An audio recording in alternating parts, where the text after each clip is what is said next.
OK, alors ici, on change de coupe, change de forêt. On est encore dans le même secteur, mais on est dans une forêt jeune inéquoienne. Il vient tout juste d'avoir un traitement, ça fait quelques jours. Et on va laisser là, Steve décrire plus en détail la forêt, le traitement et qu'est-ce qui vient de se passer ici. C'est ça. Fait qu'ici, on se retrouve encore une érablière. C'est juste qu'au lieu du précédent peuplement qui était un vieux inéquoien, ici on a un jeune inéquoien. Fait qu'on a un diamètre moyen un petit peu plus petit que le précédent peuplement, mais on a un petit peu plus de tiges, mais on se retrouve quand même avec une surface terrière similaire, là, vu qu'on a plus de petites, moins de grosses, en tout cas ça s'équivaut. Fait qu'on est encore à 25-26 mètres carrés de surface terrière. Encore ici, je suis zone vert, c'était martelé, malgré qu'on n'en voit plus là, dans le traitement parce que justement on les a prélevés. Fait que c'est encore sur les normes de la CPTAQ, j'ai droit à 28 % de prélèvement. Un 26 mètres carrés, je peux le descendre à 20 mètres carrés, c'est la limite permise par la réglementation. Fait qu'on avait le droit à une récolte de 6 mètres carrés. Fait entre 25 et 28, pas tout à fait 28 %, mais un petit peu plus que 25. C'est quand même correct. Sauf que si on regarde un inventaire plus approfondi, si on regarderait notre détail de parcelle, oui, ça sort érablière parce que sur le 25 mètres carrés, j'en ai 11,3 que c'est de l'érable à sucre. Mais il me sort du hêtre à 4,3 mètres carrés, puis un petit peu de frêne, puis un résiduel de tremble. Fait que c'est ça qui vient nous dire que c'est une jeune inéquoienne parce qu'on a encore du tremble dans le peuplement. Fait que dans les priorités de récolte, les espèces peu longévives comme le tremble vont être martelées, le hêtre, le frêne. Puis après ça, on va descendre là, le MSCR normal comme les autres traitements. Une particularité ici, c'est qu'un inventaire qui dit 0,7 mètres carrés à l'hectare de tremble, tu sais, ça t'en dit que tu n'en as pas de beaucoup. Puis tu voudrais tout le marteler puis tout l'enlever, mais on n'a pas cette opportunité-là nécessairement parce ce qui est arrivé, c'est que le tremble a poussé dans des petites clairières naturelles, fait qu'il a poussé en bouquet de 10-12 trembles. Si ça serait été il y aurait eu plus de lousse pour faire un traitement vraiment à mon goût, sans la réglementation, j'aurais fait une éclaircie jardinatoire répartie uniformément sur le territoire, mais avec des bouquets, me permettant d'enlever tout le tremble, parce que je sais que je vais le perdre avant la prochaine rotation. Fait que j'ai juste une alternative qu'on aimerait des fois ajouter à nos outils là, de travail. Autrement, ici, ça a été récolté en bois long, procédé de tête assis. Le bois est débardé au grappel. On peut remarquer quelques petites blessures sur les arbres, en tout cas peut-être pas sur le plan de vue, mais on a des blessures sur le bas des arbres. On essaie de les limiter, mais c'est pas facile parce que présentement, le choix de la période n'est pas optimal pour nous. On est en juillet, fin juin là, que la coupe s'est réalisée. On est encore dans la sève de l'arbre pour c'est très facile de briser ou de faire une blessure à un arbre qui va être assez importante. Pour nous, ce qu'on considère une blessure, c'est la grosseur d'une paume de main. En haut de ça, c'est considéré comme une blessure. Malheureusement, dans le temps de la sève, si tu fais juste l'accrocher un petit peu avec un arbre ou tu frottes l'arbre, c'est pas trop long que tu vas dépasser la grosseur d'une paume de main. Puis même, tu peux te ramasser avec des pans d'écorce qui vont lever là, 4, 5, 6 pieds là, dans les pires cas. Ça peut être très dommageable au pied d'arbre. Ça ne va pas le tuer, mais ça réduit la qualité, ça ralentit son taux de croissance là, énormément. Donc on essaie de limiter ça, puis on essaie de ne pas venir en juillet. Malgré toutes nos bonnes intentions, des fois, faut faire avec. Contraintes oblige. C'est ça, quel genre de contraintes t'amènent à malheureusement des fois faire certaines coupes dans les mois qui ne sont pas optimales? Des obligations, soit la demande du client, dans le cas-ci c'est Domtar d'avoir un petit peu plus de bois en début de saison, ou les contraintes du marché. Comme présentement on est dans une période difficile, de mettre en vente de la pâte résineuse présentement, c'est vraiment pas évident. Fait que des peuplements résineux, on essaie de les éviter. Puis des jeunes peuplements, ça serait l'optimal, mais on ne peut pas aller opérer ça avec des têtes assises. Fait que, puis j'ai pas de traitement présentement qui se portait à de la coupe totale. Fait que je me ramasse à faire du jardinage en plein mois de juillet. Alors c'est plusieurs facteurs, là, ce que tu viens de dire, c'est ça, souvent c'est une suite de plusieurs facteurs. Tu as des équipes qu'il faut qu'ils travaillent, tu as des peuplements que là, il n'y a pas de marché pour. Il faut ça. quand même qu'il y ait du bois qui se rende à l'usine, etc., etc. Ça. Alors là, ça finit par... Malgré tout ça, on est quand même chanceux d'avoir une saison sec présentement.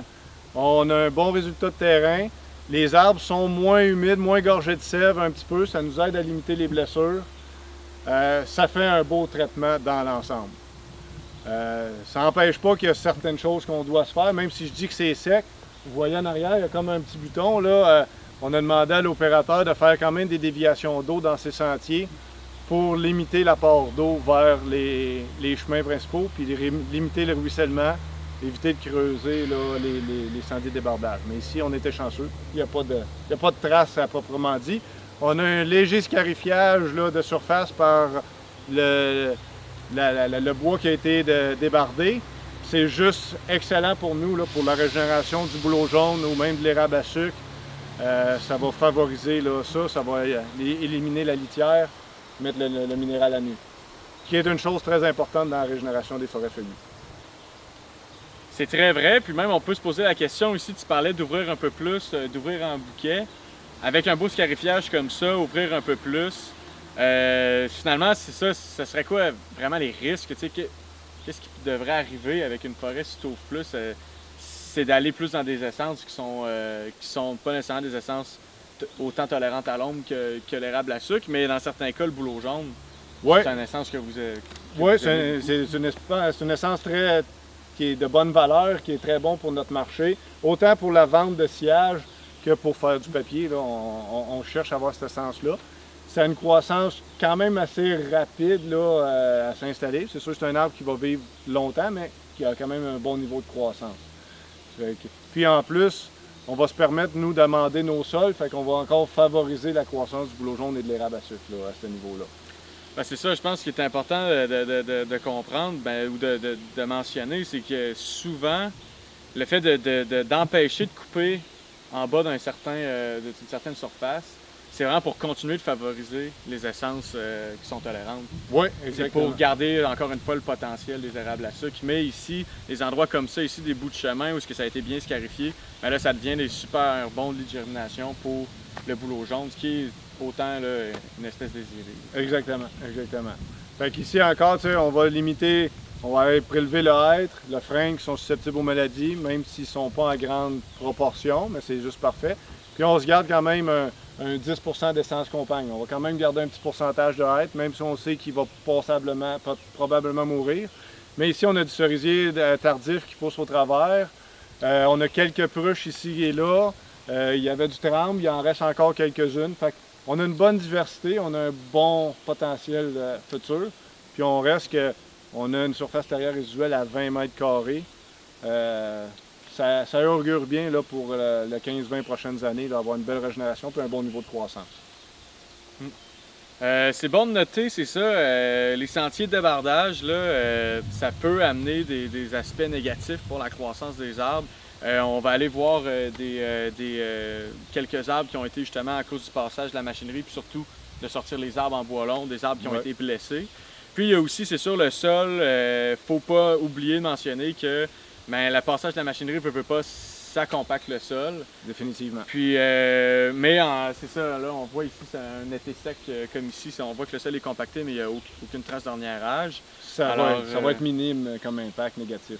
C'est ça, j'imagine que vous essayez de faire des coupes en hiver aussi. Oui, l'idéal pour les forêts, les érablières, c'est vraiment la coupe hivernale, là, ou même à l'automne, quand les feuilles commencent à tomber. C'est là que c'est le meilleur moment. Un peu moins à l'automne pour les sols, dépendamment du terrain où on est situé. Puis on essaie de les cibler parce qu'on connaît quand même bien nos territoires. Mais l'hiver, là, on se trompe pas. Ça fait des beaux résultats. Le seul enjeu qu'on a l'hiver, c'est de perturber le sol. Là. Le minéral, des fois, il est un petit peu loin à aller chercher parce que le sol est gelé ou la couverture de neige est trop importante. Mais généralement, avec un grapple, quand tu tires un bon paquet de bois, tes sentiers principaux, à tout le moins, vont être perturbés en surface. Là, puis on ne parle pas d'une grosse profondeur, on a juste besoin d'un 2 pouces. Là. Juste perturber la litière, le végétal en superficiel. Puis au printemps, les graines vont voyager sur la neige là, pendant l'hiver, puis ça va germer directement au prochain printemps. Là. On n'a pas besoin d'attendre. Donc, au final, c'est toujours de trouver l'équilibre. L'hiver pour les peuplements où peut-être le sol est plus humide, puis l'été en dernière occasion. On voudrait idéalement toujours opérer en hiver pour sauver nos sols, mais contrainte oblige, puis on a quand même juste 6 mois d'hiver. Puis encore là, on a des redoux, il faut être prudent. On a des cédrières à aménager, on a des paissières à aménager, fait qu'on ne peut pas juste être dans nos forêts feuillues. C'est bon, ça, c'est très forestier, très opérationnel de trouver que l'hiver n'est pas assez long au Québec. C'est ça! OK, fait qu'ici, on se retrouve dans un sentier à proximité de la garde, où le bois est à apporter.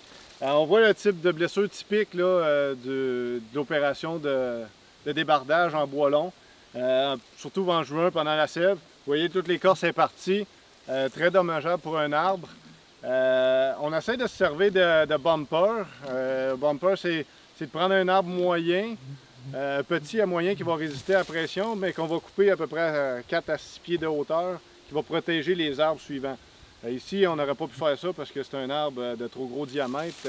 On perdrait beaucoup trop de volume. Devrait survivre, va en souffrir, là. Mais il faut que vous soyez conscient de la période que vous choisissez de faire les opérations. Puis aussi de calculer que la blessure qui a été causée ici, là, on est vraiment à proximité de la jetée. Là. Il est sorti là, plusieurs twitches de bois. Il n'y a pas juste eu un passage. Fait que c'est un frottement continu et répétitif qui a causé ce type de blessure-là. OK, un exemple de bonne pratique dans l'opération, oui, on veut faire des bons traitements, mais en même temps, il y a d'autres contraintes que juste la récolte de bois. Ici, ce que je veux vous montrer, c'est une déviation d'eau, communément appelée une water bar. Il faut sortir l'eau des sentiers, un peu comme les chemins quand vous les construisez.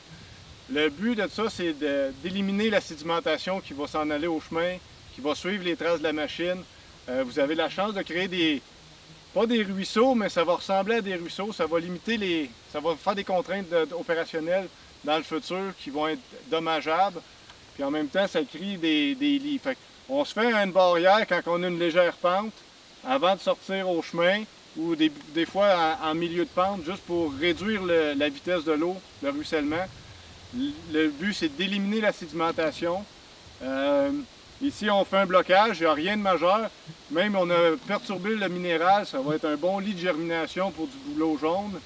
Puis, on voit ici à mes pieds, j'ai comme un petit bassin légèrement creusé. Là, l'eau s'est stagnée là, les sédiments sont déposés, l'eau a filtré au travers du sol. Puis, si jamais il y a plus d'eau en importance, ça va juste s'en aller tranquillement dans la végétation. L'important, c'est que ça ne suive pas les traces de la machine. Alors là, dans le fond, on est juste à côté de la coupe, jeune Nécouienne. Puis justement, le bois vient tout juste d'être sorti sur le bord de la route avant d'être envoyé à l'usine. Alors tu peux nous décrire un peu qu'est-ce qu'on voit? C'est ça. Fait que comme je vous disais, on essaie de valoriser toujours au maximum la valeur de l'arbre. C'est pas parce que Domtar est un moulin à papier qu'on prend l'arbre au complet pour faire de la pâte avec. Le but, c'est de maximiser nos revenus en tant que propriétaire de terrain, puis aussi maximiser les revenus de l'entrepreneur. Fait qu'on cherche à optimiser. Fait qu'ici, on a un exemple. On voit du sciage. Et derrière moi, j'ai un petit peu de palette, là, le bois qui est un petit peu moins de qualité, mais qui a quand même une valeur X. Dans des peuplements on va dire, un jeune hénicoyen d'érablières comme on avait ici, là, ça peut représenter un 5-6% des proportions de bois en volume qui va être du sciage, de la palette ou des déroulages. Puis on peut aller chercher jusqu'à 15-20% de nos revenus là, juste avec cette faible partie de volume-là. Puis bien sûr, quand on aménage nos forêts, on n'a pas juste du feuillu. On peut voir en arrière, on a du résineux, là, on a de l'épinette. Puis de l'autre côté, on a du sapin. Parce que les marchés, ils prennent le bois généralement séparé. Fait que ça aussi, ça va faire partie de nos revenus. De maximiser le sillage résineux là, quand on en a. Si on serait dans du vine, comme on était dans le traitement précédent là, qui n'était pas traité encore, la proportion de sillage là, peut monter jusqu'à un 12% là, assez facilement. Fait qu'on peut chercher 20-25% de nos revenus. Puis si on se rend en deuxième jardinage, là, un jardinage bien réussi, typique, là, pas rien d'exceptionnel, mais un standard, facilement 20 à 22% de sillage qui va sortir. On voit une énorme différence là, 15-20 ans plus tard. Fait que ça peut aller chercher jusqu'à 40% de tes revenus de coupe juste en sillage. C'est une importance majeure, autant pour les revenus du propriétaire mais surtout pour l'entrepreneur. Puis, tu n'as pas besoin de le forcer parce que si ce monde-là sont tous payés au volume, puis le prix de la pâte est un tel, puis tu as un prix du sillage qui est plus élevé, c'est l'incitatif. Un incitatif monétaire, là, ça va valoir n'importe quoi, plus qu'une claque dans le dos ou des pénalités ou peu importe. L'entrepreneur, son but, c'est d'être rentable, de faire de l'argent puis des profits. Fait qu'il va sortir le sillage, tu n'auras pas besoin de te casser la tête. La seule affaire que tu as à faire, c'est juste de s'assurer que la qualité est bonne pour pas que tu ailles de retour. Ben, ça résume vraiment bien la situation. En fait, ce qu'il faut retenir, c'est un faible pourcentage d'arbres qui amène un fort pourcentage de revenus dans la forêt. Et le reste, justement, ben, ça va aller à la pâte. Alors, on va aller voir à quoi ça ressemble une pile de pâte. Ouais. Ici, on se retrouve le résiduel, ce qui a le moins de valeur dans l'arbre, mais qui va représenter le plus de volume. Fait que la pâte. On voit, on a des petits diamètres, des croches, des doubles, de la pourriture. C'est tout le bois qui va se ramasser à faire du papier. On prend toutes les essences feuillues ensemble, excepté pour le tremble. On va le piler séparément parce que c'est pas la même proportion, même pas la même qualité de fibre dans la recette. Sinon, une autre essence qui est particulière, c'est du tilleul, qui va être un peu spécial dans le procédé. Fait que, il nous demande de limiter, mais ici, c'est pas une essence qu'on retrouve dans nos régions en grande quantité. Sinon, du 2,5 pouces, de la pourriture jusqu'à 50 %, il n'y a pas de problème. Là. Si on voit ici, là, on a beaucoup de pourriture, mais il reste une bonne partie d'eau bien intéressante. Tout est bon pour la pâte. Ici, on a une pile en multilongueur 16 pieds, mais la longueur dedans, dépendamment, peut être, quand l'arbre n'est pas en longueur de 16 pieds ou en longueur de 8 pieds, là, fait que, à 2,5 pouces, on arrête quand on est capable de se rendre là, puis on met ça, peu importe la longueur, dans la pile. Ici, c'est du feuillu, mais il n'y a pas juste du résineux de sillage, il y a aussi du résineux de pâte. J'imagine que vous prenez un certain pourcentage de résineux de pâte dans votre recette. Effectivement, là, la recette, c'est à peu près 80 % de feuillu dur, 15 % de peuplier ou tremble, puis un 5 % de résineux, là, que ce soit de la pruche, ou de l'épinette ou du sapin, un peu de mélèze, on prend tout ça. La seule affaire qu'on ne prend pas, c'est du cèdre. On a 0 cèdre dans notre recette. Super, merci beaucoup.